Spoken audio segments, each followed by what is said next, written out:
Did you know when a buyer places an offer on a home and a seller responds with a counteroffer, they have the option to use two different forms. One of those forms is a lot more advantageous to a buyer, and one of those forms is a lot more advantageous to a seller.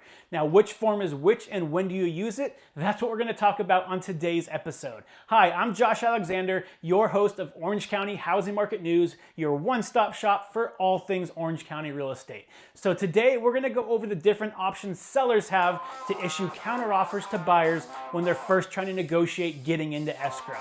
So let's go ahead and get into it.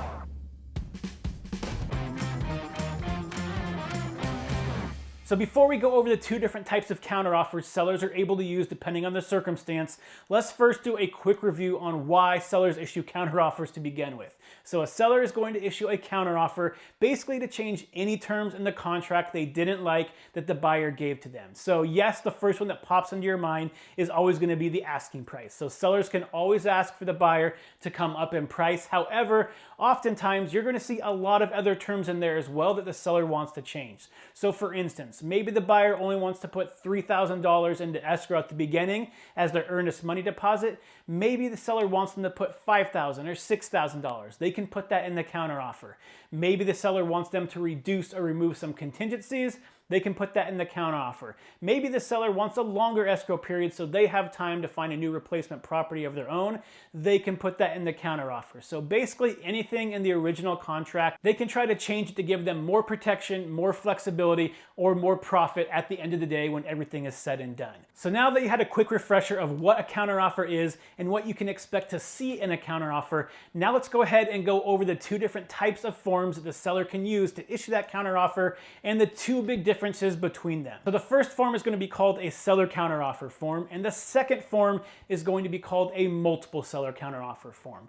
So the first major difference between the two is with a seller counteroffer form that is only issued if there's a single offer on the property. So as a buyer, if you get that seller counteroffer form, you already know that you're the only offer on the home, which is going to give you a little bit more leverage when you're doing negotiations back and forth with the seller, because you know that if they don't accept your offer, they're back to square one and they're going to have to go find another buyer for the home. So typically when a seller issues that seller counteroffer form, they're not going to be as aggressive with the counteroffer, and on the opposite side, when the buyer sees that counteroffer form, they're not going to be as aggressive in pushing for all the terms that the seller is asking for because they have a little bit more leverage. Now on the other hand, the multiple seller counteroffer form is only going to be used, you guessed it, if the seller has received multiple offers. So obviously as a buyer, if you receive this form, you know you're going to be at a little bit of a disadvantage because there's multiple offers on the home and multiple buyers trying to compete for this house, because typically you're going to have to be more aggressive when you're seeing these counteroffers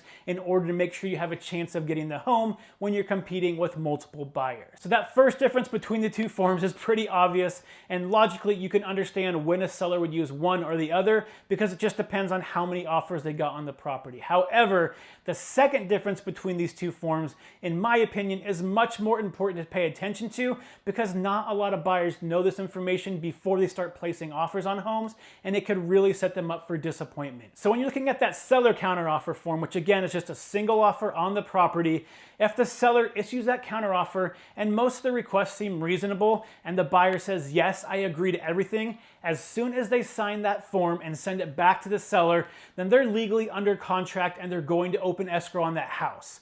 On the other hand, and this is very important to understand, if the buyer receives a multiple counteroffer form, they could also agree to everything the seller has asked, sign it, send it back to the seller. However, the seller in this case ultimately still gets to choose who they go into escrow with. So even though the buyer agreed to everything, there could be another buyer that also agreed to everything, but on top of that, when they were issuing their counteroffer, said they would pay an extra $20,000 above whatever the seller was asking for and ultimately might get the home. And you can imagine the heartbreak that buyers are going to feel if they sign that form thinking they're about to go into escrow on their dream home, and all of a sudden the carpet gets pulled out from under them a few days later when the seller tells them, hey, I'm sorry, but you didn't get the home. We went with a different buyer.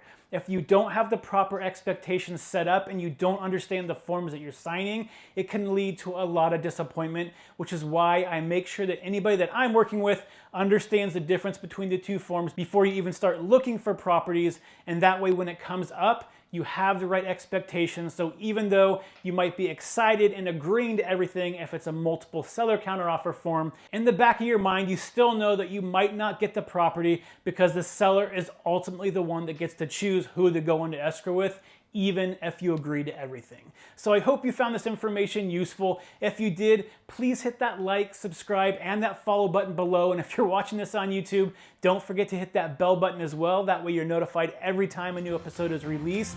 And until next week, stay happy, stay healthy, and I'll see you on the next show. Bye.